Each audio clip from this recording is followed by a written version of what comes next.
Oui, donc, oui, donc désolée, c'est imprimé tout petit, mais l'idée était de présenter ce poème que j'estime majeur, mais qui est pour l'instant très peu étudié.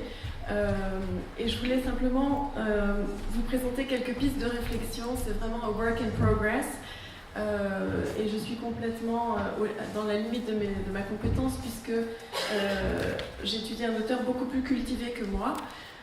Merwin est connu pour ses traductions de toutes sortes de traditions poétiques différentes. Et là, j'émets une hypothèse qu'il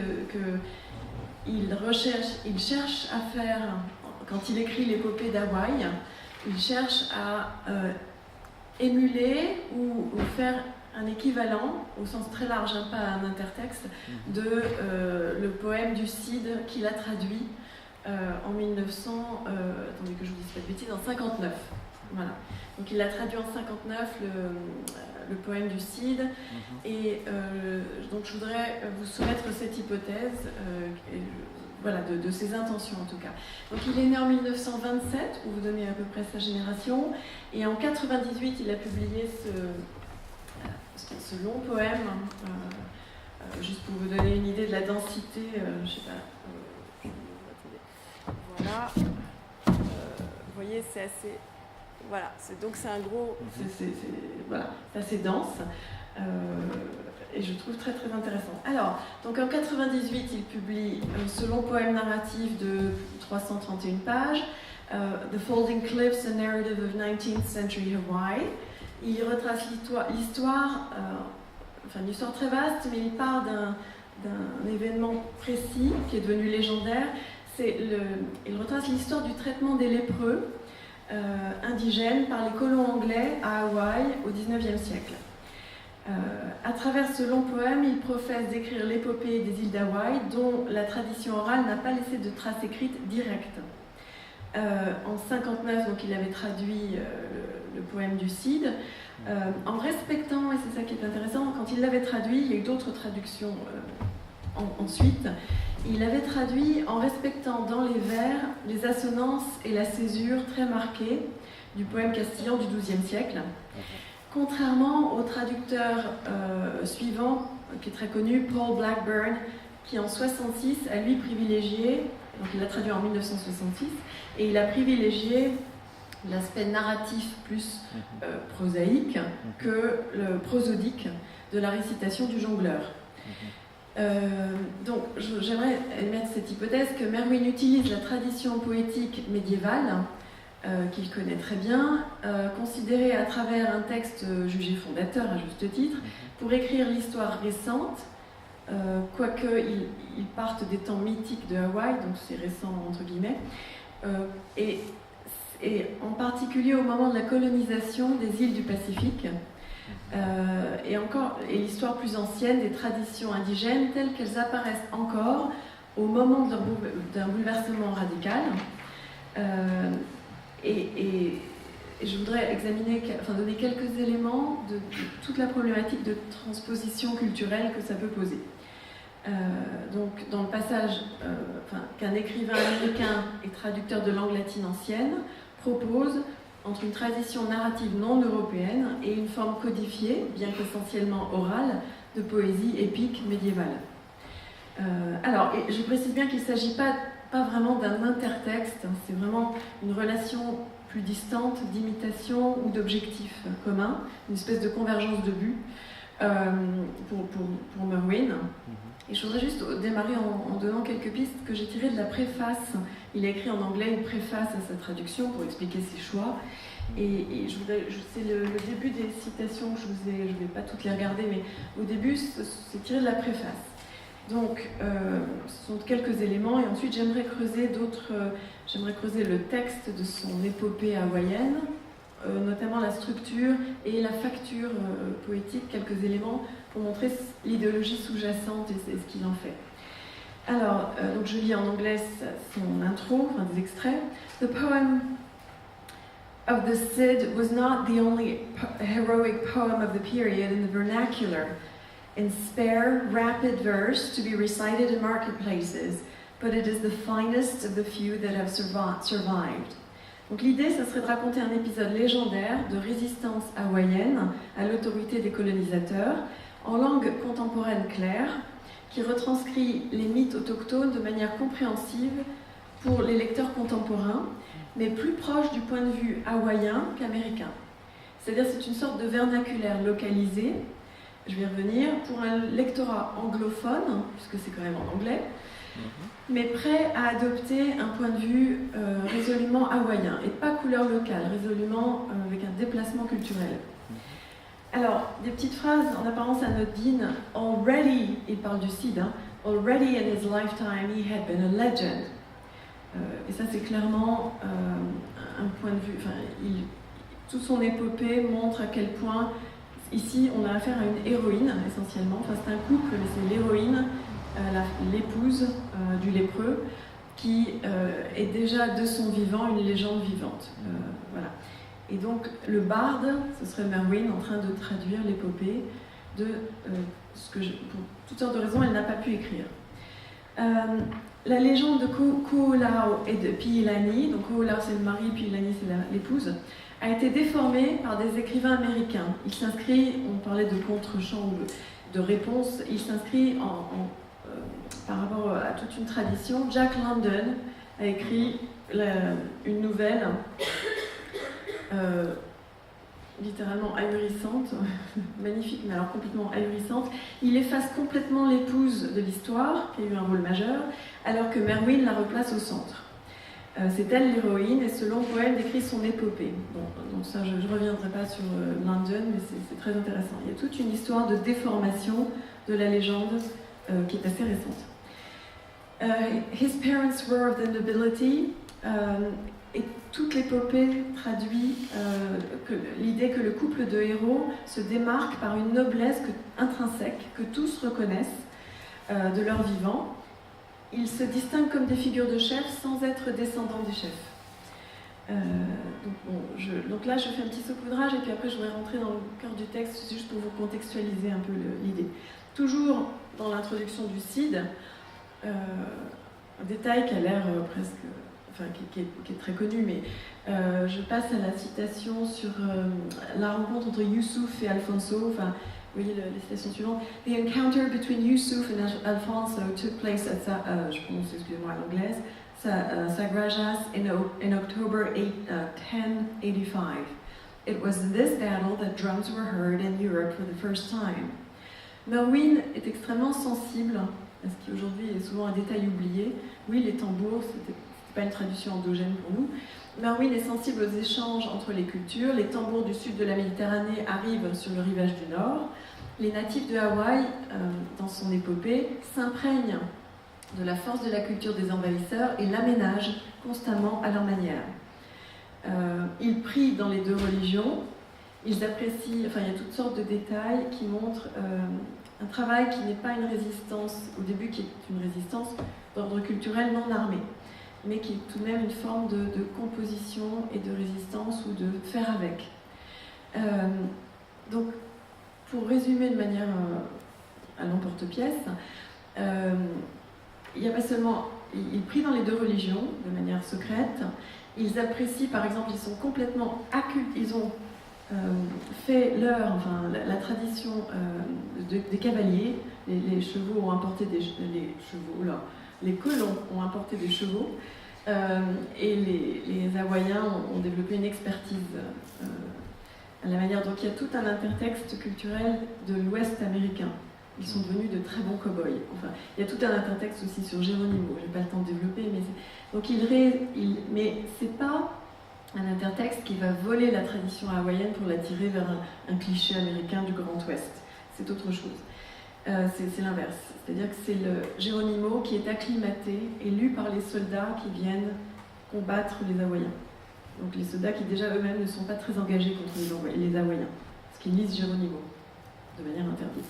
Alors bon, il y a toutes sortes il étudie vraiment les nœuds de résistance des deux côtés, ce qui est assez intéressant. Alors il y aurait énormément de différences culturelles importantes, mais il montre de manière experte, enfin de manière assez fine, que les Hawaïens maintiennent ce que j'appellerais une philosophie du plaisir, un mode de vie très différent qui s'exprime dans leur rassemblement autour de chansons, à l'occasion de repas communs, de veillées, et dans leur bienveillance envers la sexualité libre des jeunes, sans contraintes religieuses ou légales. On se marie après pour faire plaisir au pasteur. Contre l'idéologie du profit capitaliste et la répression du plaisir qui serait l'apanage de la religion chrétienne, ici essentiellement protestante, mais là encore Merwin regarde les nuances entre protestants et catholiques, catholique étant la religion interdite. De manière essentielle, leur amour de la famille et du clan leur donne la force de mener une action politique de résistance. Ils résistent à la déportation des malades, qui est la première réelle résistance politique, puisque la résistance politique, que nous on appellerait politique, dans le sens gouvernement, le roi, ils n'ont pas réussi celle-là. Ils n'ont pas réussi cette résistance qui, nous, dans notre façon de voir la vie, nous semblerait la résistance principale. Ils arrivent à la résistance par un autre biais, celui qui casse les familles par la déportation des lépreux. C'est intéressant, c'est pas du tout dans le pouvoir central. Alors, ils étaient, donc jusqu'alors, juste pour vous recontextualiser, les lépreux étaient raflés et isolés sur une île qui s'appelait Molokai. Ils étaient envoyés mourir seuls, complètement sans rien, dans des états ahurissants, sans leur famille. Personne ne pouvait venir les aider. Ça, c'est une histoire très connue parce qu'il y avait un prêtre catholique, le père Damien, qui est allé vivre et mourir avec eux pour les aider. Enfin bon, il y a toute une histoire derrière. Je voudrais revenir sur la citation de Merwin qui parle du Cid, du poème du Cid. Its language is simple and direct. The versification relies, for the most part, on two things, rhythm and assonance. The poem is written in a long line of roughly 4 stresses, with a strongly marked caesura, which is not unlike the Middle English line used in Piers Plowman. C'est assez intéressant pour des lecteurs anglophones, pour leur faire comprendre. Pour ceux qui ne connaîtraient pas le poème du Cid, on passe par le moyen anglais, très connu des anglophones, Piers Plowman, le poème du laboureur. Donc Merwin cherche à écrire non seulement l'épopée de Hawaï, mais aussi à rapprocher les épopées de plusieurs traditions. Il y a Piers Plowman qui est une sorte d'épopée, disons moyenne anglaise, et il cherche à rapprocher plusieurs traditions. Dans ce qu'elles ont de fondamental, elles définissent une identité nationale et par extension de l'humanité.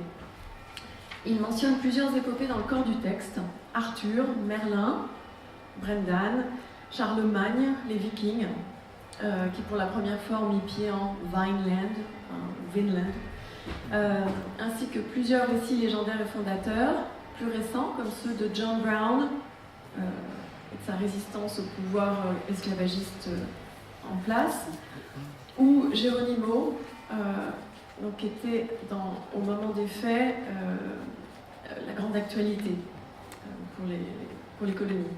Geronimo et sa résistance.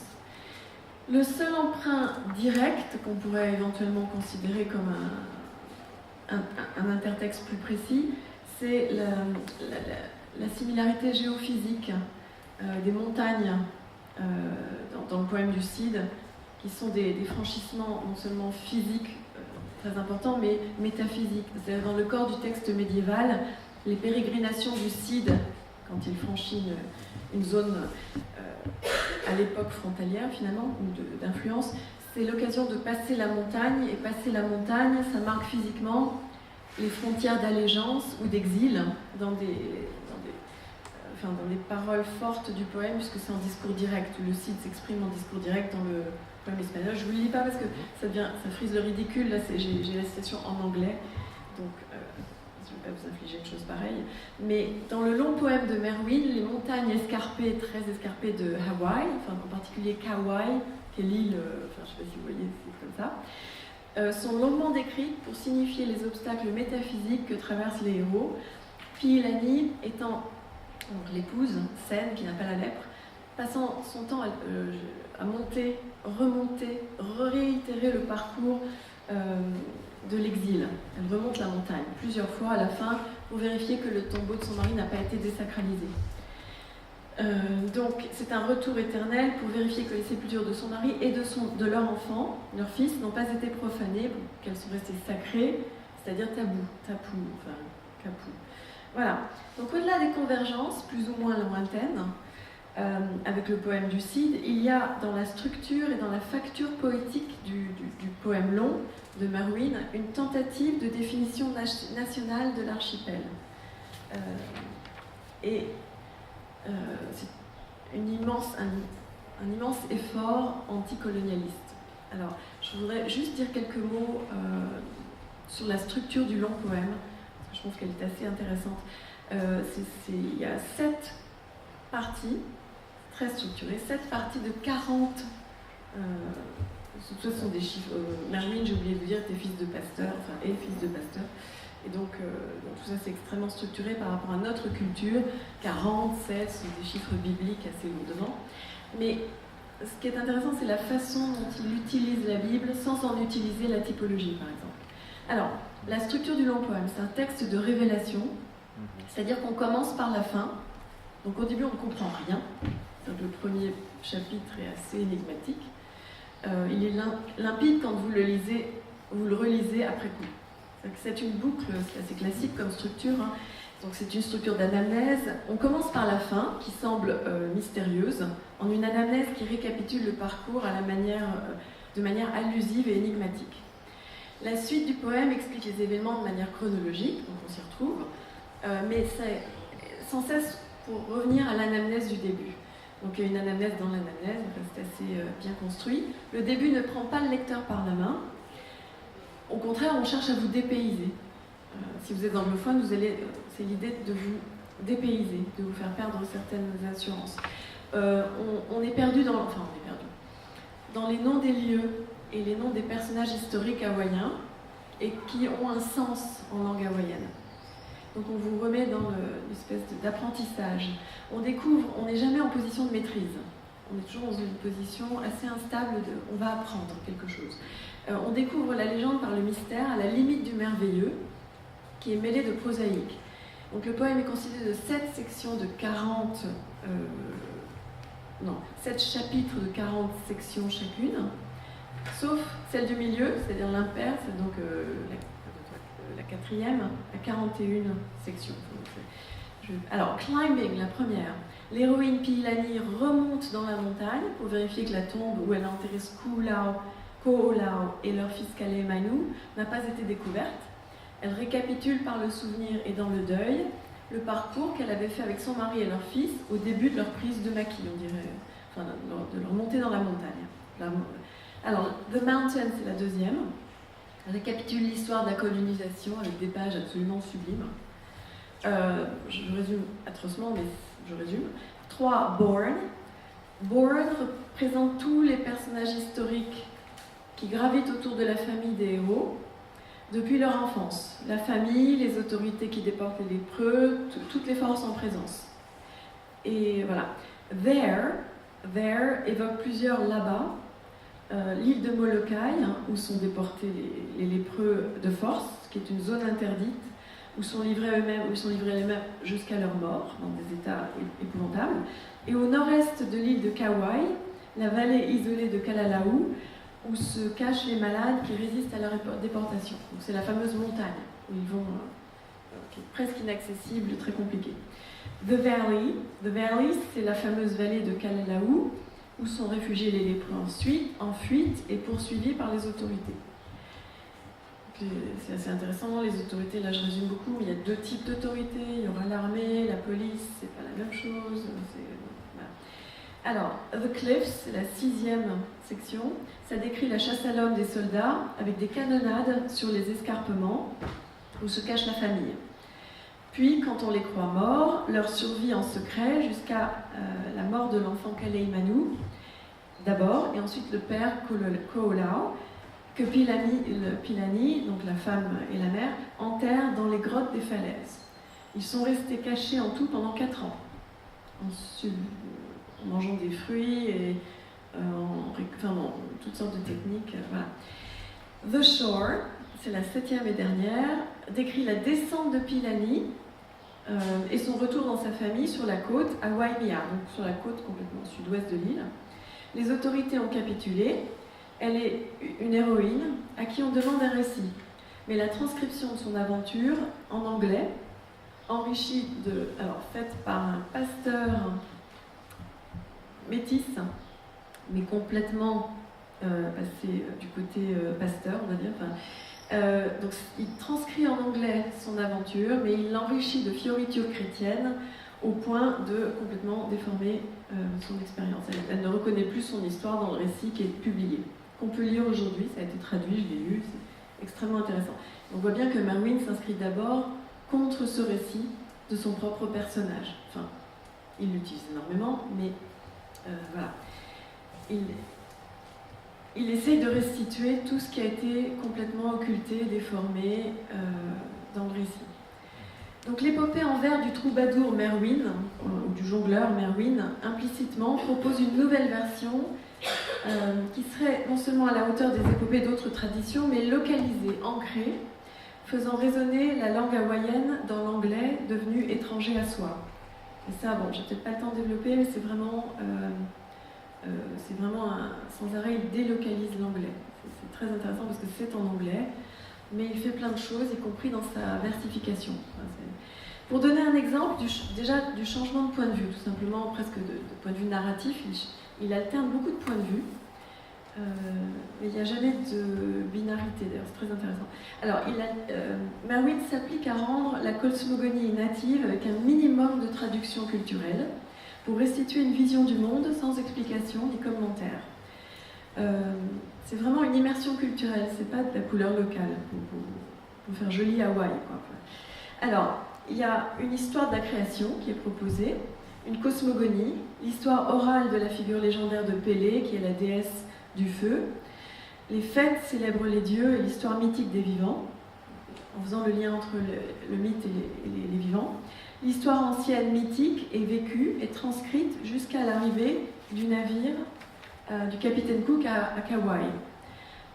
Ça, bon, je ne vais pas développer, mais c'est vraiment un morceau d'anthologie. On voit, ça a déjà été fait dans des récits, les contresens culturels, l'étonnement. Et il en fait une page magnifique, donc, qui est vue du point de vue, la première rencontre vue du point de vue des habitants de l'île, qui ne comprennent pas d'où viennent ces hommes bleus. Ils ont la peau bleue. Ils n'ont pas la peau blanche, ils ont la peau bleue. C'est la couleur de l'uniforme anglais. Jusqu'à ce qu'ils comprennent un jour que ça se retire. Et donc c'est très intéressant parce qu'ils sont vraiment bizarres. Et il y a beaucoup d'humour, hein, c'est pas évident dans ma façon d'en parler, mais il y a beaucoup d'humour dans la transcription du regard sur ces choses étranges. Je vais vous donner un petit exemple qui est pris après. On voit par les yeux et on sent les choses par le nez des natifs. Et implicitement, on sait très bien qu'il se bat contre le point de vue raciste qui dirait les natifs sentent mauvais. Donc c'est l'idée, alors c'est génial, il n'a pas besoin de dire les natifs sentent mauvais, il met, c'est la citation qui est dans la première longue, un petit peu plus longue, first, qui démarre par first, mais aussi à peu près, first there was the grass shelter by the beach, standing open toward the sea, and then the wooden room with its echoes, dwarfing the sounds that made them, and its hollow darkness, an odor of mortality. Then the stone upon the stone, set in sand, and the salt smells of sweat and mules and unkindness. Donc là, on a le nez natif qui trouve que ça sent mauvais dans les maisons en pierre construites sans aération, contrairement à leur habitat qui n'a rien à voir, qui est beaucoup plus aéré. Donc voilà, ça c'est un tout petit exemple que j'ai choisi parmi tant d'autres, mais vous finissez par vraiment voir le monde d'une autre manière. C'est très intéressant, l'architecture que les colons pensent apprendre aux natifs n'est pas du tout un progrès. Outre les longs passages anaphoriques, j'aurais rentré un petit peu dans la façon d'écrire, Merwin alterne les styles avec un sens de la formule très dense et des passages. Il varie complètement les rythmes narratifs. Il y a des formules très denses qui résument les différences culturelles sur la propriété, par exemple. Cette pierre d'achoppement, aussi bien pour les Amérindiens aux États-Unis que dans plein d'endroits, la propriété, c'est une vaste différence culturelle. Et donc il donne cette formule que je trouve très résumée, très belle, qui est la suivante. And when the land that had been theirs without ever belonging to them seemed to be slipping away through their hands like water. Et là, je pense qu'il y a clairement un dialogue contre Robert Frost dans sa fameuse, en tout cas, dans sa fameuse The land was ours before we were the land, etc. Alors, donc ici, je vais revenir sur deux, trois. En gros, le lien entre. Je vais faire quelques remarques sur l'écriture pour essayer de donner un sens du texte, mais la grande idée, c'est la continuité. C'est-à-dire le choix du poème long et le choix du style dans sa micro-structure, ça sera toujours un choix de la continuité, y compris dans les pires ruptures. Alors je m'explique, y compris dans la variété. Marwin insiste sur le liant, la continuité de style qui traduit la continuité d'une culture malgré tout.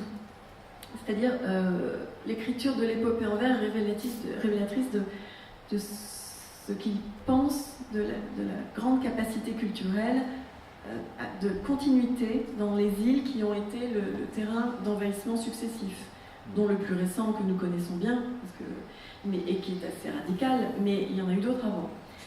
Donc,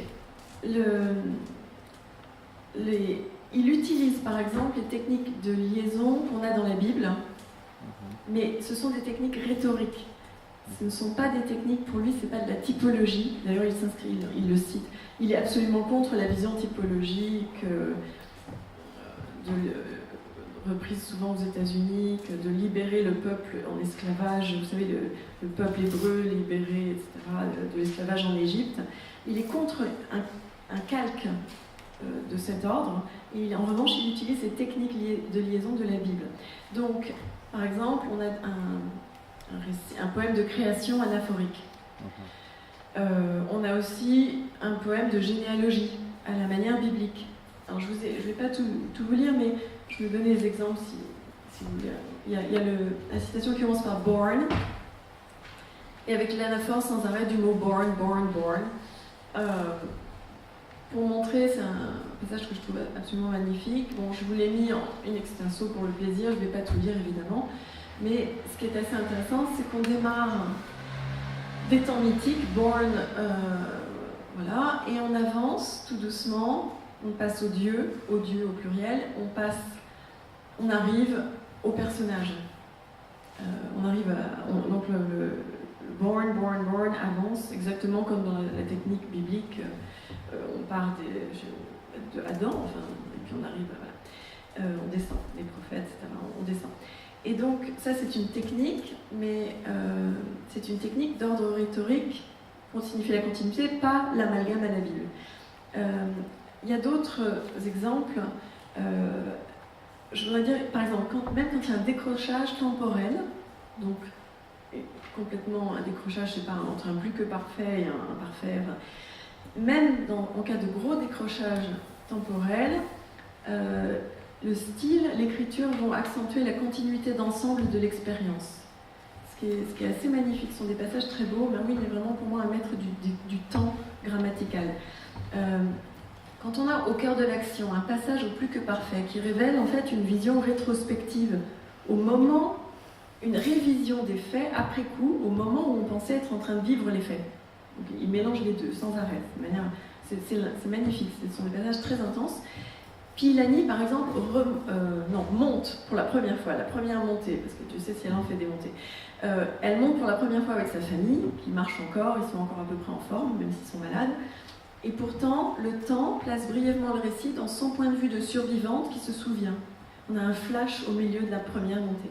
Et donc ça, il fait des sauts comme ça, qui sont liés par le style, par l'écriture. Je ne vais peut-être pas commenter, je ne sais plus où j'en suis, arrêtez-moi quand je dépasse, ne me laissez pas dépasser. Voilà, donc je vous ai mis la citation qui commence par « That first time that she had climbed down the steep, etc. etc. » Et on a immédiatement « When she looked back on it afterwards », il fait sans arrêt ce genre de... Et en même temps... Ouais, later times when she had traveled down that trail, something of each emerging, just as the trail would appear where the clouds parted, and then they would cover it again. Et on a un tissu métaphorique, que j'ai pas le temps de développer, mais qui revient sans arrêt ce passage à la résistance. C'est-à-dire qu'on a un peuple de tradition d'accueil de l'étranger qui tout d'un coup va être forcé, contraint à passer à une résistance, y compris une lutte armée. Puis Lani n'hésite pas à dire qu'elle prendra le fusil pour défendre les siens. Ces décrochements donnent une impression de déterminisme. Au moment où elle vit l'action, elle s'en souvient. Il fallait que leur destin s'accomplisse. Il fallait que le sens émerge de son acte de résistance. C'est-à-dire que la continuité, oui, et donc il y a des décrochages temporels, mais ce qui assure la continuité et la cohérence, c'est les lieux. Le passage sans arrêt par certains lieux qui deviennent sémiotiques. Par exemple, alors, il y a tout un travail sur l'onomastique. Le nom des personnages signifie quelque chose et s'inscrit dans les lieux. La tombe est déjà inscrite dans le nom de Kuhulao, qui signifie la nuit. Enfin, bon. Il y a toute une poésie des lieux qui est un petit peu expliquée, puisqu'on comprend alors qu'on n'est pas censé parler hawaïen, mais qui est expliquée de l'intérieur. C'est-à-dire qu'on vous dit énigmatiquement, on attire votre attention sur le sens que certains comprennent, et plus tard on comprend, nous, lecteurs anglophones. Donc le texte est tissé d'un véritable tissu métaphorique récurrent qui finalement nous fait voir certaines métaphores sous un sens autre, le sens indigène. Par exemple, la métaphore du poisson, de la crête ou de l'arête, en anglais fin, on vient à décrire le passage de la mer à la montagne, puisque la montagne est vue comme une crête, enfin une arête, une épine dorsale, je ne sais pas comment dire, de poisson, de dauphin. La métaphore du poisson finit par décrire les montagnes along the pinnacles and waved fins of buttresses, qui ressemble à un vocabulaire médiéval, une description médiévale. Donc, ce genre de métaphore va assurer le lien, la continuité entre la côte et la montagne, entre la tradition d'accueil et la tradition de résistance qui commence. Et la figure de style la plus révélatrice du poème, c'est l'anadiplose. Alors, il utilise beaucoup l'anadiplose, en particulier dans le corps du texte. Je vous en ai donné un exemple, un parmi plein d'autres, mais je vous ai mis, oui voilà, The Hand, c'est la citation qui commence par The Hand of the Dark. The hand of the dark pulling her, pushing her, she had felt what it was taking away and what it was leaving her, darkness, and she came to the top of the side valley and the smell of ginger. Donc ça c'est un exemple typique d'anadiplose, c'est-à-dire on termine et on commence un vers ou une phrase, enfin un vers ici, par la même expression. Mais il y a aussi l'anadiplose en position très forte entre chaque section, entre chaque chapitre. Il y a une anadiplose, c'est-à-dire que le dernier mot du chapitre précédent sera le premier mot, there, ou mountain, ou n'importe quoi. Enfin, non, pas le premier, parce que le premier c'est... Mais entre les deux, il y a une anadiplose entre les sections. Même si on change de temps, parce qu'il bouge beaucoup dans le cycle, l'anamnèse, etc., il y a sans arrêt une anadiplose. Donc c'est une position forte entre les chapitres du poème, et ça permet un liant, une espèce de continuité très marquée dans l'écriture. Donc les anadiploses sont chez Merwin philosophiques et philologiques aussi, parce qu'il tient beaucoup à traduire les langues anciennes en langue contemporaine vernaculaire. Et dans le corps du poème, il livre sa réflexion de toute sa vie, parce que 98, il est déjà âgé, sur ce sujet. Qu'est-ce que c'est que la transmission quand les langues évoluent tellement qu'on en perdrait la mémoire parce qu'on a de plus en plus de mal à lire les textes anciens, à moins d'être un lettré ou un philologue. Donc c'est quand même... et il livre sa réflexion dans le poème sur Hawaï. Et donc c'est... Qu'est-ce que ça veut dire transmettre malgré l'évolution des langues et qu'est-ce que ça veut dire transmettre malgré une colonisation? Donc il rapporte... Enfin, il jongle avec le petit bout de la lorgnette et un bout philologue aussi. La continuité est suggérée par l'absence de ponctuation aussi. Parce qu'il y a des vers, donc les vers nous aident, mais c'est pas évident. L'absence de ponctuation en dehors de tirets longs, parfois dans des passages de dialogue, parce que là on serait vraiment perdu. Mais quand la lecture risquerait d'être confuse, on peut avoir aussi de temps en temps une majuscule qui vous signale qu'il y a un changement de phrase au cœur des vers. Mais la majuscule n'a pas de point avant. Donc c'est un petit jeu, et pour vraiment vous signaler graphiquement qu'il insiste sur la continuité. Donc l'idée, c'est comment transmettre. Les chants, les chansons des Hawaïens, quand ils se réunissent pour manger ensemble le soir, gardent la mémoire épique vivante, puisque c'est une mémoire orale. Et c'est aussi l'objectif de Merwin dans son long poème, de garder cette mémoire vivante, mais par écrit, avec ses outils à lui, c'est-à-dire l'anglais et l'écrit. Mais avec un rythme, donc je vous laisserai lire le long passage, je vous ai cité pareil, le passage qui démarre par Songs. C'est un peu long, je ne vais pas lire tout, mais et c'est pas la réflexion que j'ai qualifiée de philologue, mais tout ça rebondit sur cette idée, comment transmettre et garder vivante une culture qui a un sens. Pas une culture archaïsante, morte. Donc, je peux peut-être lire à peu près au milieu. They all began singing whatever came to their minds. There were chants from the old stories. Je ne sais pas si vous voyez où je suis, the old stories, en fin de vers. With somebody's hand beating on a hollow gourd. There were chants that were addressed to the gods. There were songs about lovers in the rain and the wind and the cliffs, and the names of places and songs about places and the love that had once been there. And they sang the foreigners' hymns, and songs of the foreigners who had come with the cattle and had brought guitars. Pilani and Kuolau had been hearing that singing all their lives, but not as they were beginning to hear it on the wave that was running with them. Donc on signale quand même qu'il y a une rupture, quelque chose de nouveau qui est en train de se passer dans leur épopée. Alors, j'imagine qu'il faut que je m'arrête, donc je n'ai pas du tout regardé l'heure, voilà. Malheureusement. Donc voilà, juste pour finir,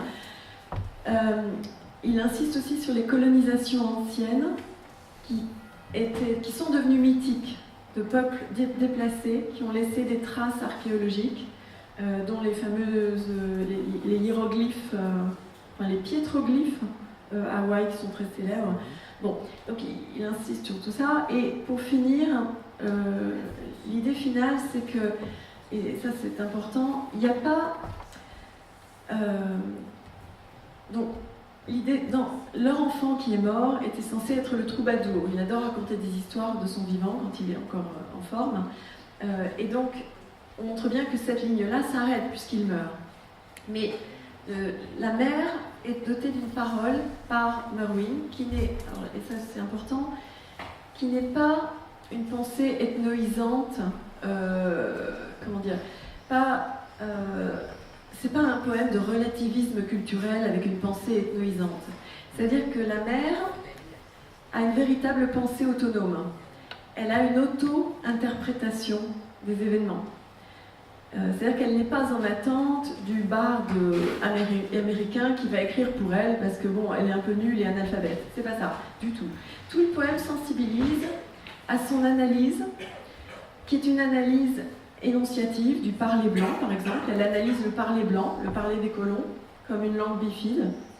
Et elle a sans arrêt, c'est-à-dire ce qui est extraordinaire dans son expression, c'est qu'elle joint le plus prosaïque, le plus concret. Elle a des expressions, des métaphores très concrètes qui ont une portée conceptualisante. C'est-à-dire qu'elle joint, elle a une véritable pensée qui émane du concret et qui n'est pas, comment dire, couleur locale, ancrage décoratif.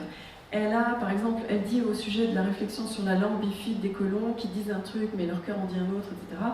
Elle dit, il y a toutes sortes de longues analyses, mais elle dit, elle résume en une phrase, je cherche ma citation que j'ai perdue, elle parle d'un poisson, ouais voilà.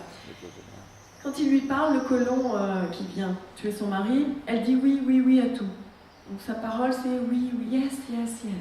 Elle répond à oui uniforme, y compris à des questions ouvertes. Qui sont tes amis? Yes. Enfin, voilà. Et elle dit, j'ai perdu ma citation, je vous l'avais... Ah, bah, j'ai dû... Merci. Voilà, c'est derrière. Voilà. He He spoke to her like the feel of a fish. Donc elle a une expression très matérielle, the feel of a fish, on voit bien ce que ça donne, un poisson. C'est froid à la sensation, c'est glissant, c'est étranger à l'humain, etc. Donc elle a une analyse qui est condensée dans une métaphore que je trouve très révélatrice. Et il y a toutes sortes d'épisodes comme ça. Par exemple, elle a une vision de tsunami. Et sa vision concrète d'un tsunami, qui a une réalité, Dieu sait si c'est concret, un tsunami dans ces zones-là, a une pensée conceptualisante. C'est une auto-analyse, elle offre, enfin, elle contient sa propre, elle est vraiment agent de sa pensée. Elle n'est jamais pensée par le troubadour. Et ça, c'était l'idée finale que malheureusement j'ai pas le temps de développer. Mais il y a juste, je finirai sur une expression que je trouve magnifique, à la fin pour dire son travail du deuil. Quand elle a raconté 1000 fois son récit, parce qu'évidemment tout le monde est sidéré, comment tu as survécu 4 ans, on pensait que tu étais morte, personne ne savait que tu étais là, etc. Enfin, elle raconte aux autorités, elle raconte à sa famille, elle raconte à tout le monde, et elle dit à la fin qu'à force de raconter, quand elle voit, c'est presque éloigné d'elle, l'expérience s'éloigne avec le temps aussi, et elle voit ça comme the long sand at Maana when the tide has gone out. Et je ne l'ai pas mis dans la citation, mais the long sand, elle ne dit pas the long beach, parce qu'il y a des grandes plages, elle dit the long sand. Et je pense qu'il y a un jeu de mots assez intéressant entre le sablier, qui fait défiler les longues heures qui se passent, parce qu'elle a des longues heures dans la montagne, seule, quand son mari n'arrive plus à parler avant sa mort, etc. Et le temps passe, le poème s'écrit, et c'est the long poem, the long sand. Il y a toute une réflexion sur la durée, la continuité et la durée de l'expression de l'éternel retour, puisque la structure est cyclique, qui participe au travail de la mémoire, au travail de l'écriture de la légende. Et la poésie longue prend le temps de se déployer pour être l'inscription d'une pensée concrète en acte. Voilà, c'était. Merci. Pas trop détaillé. Merci.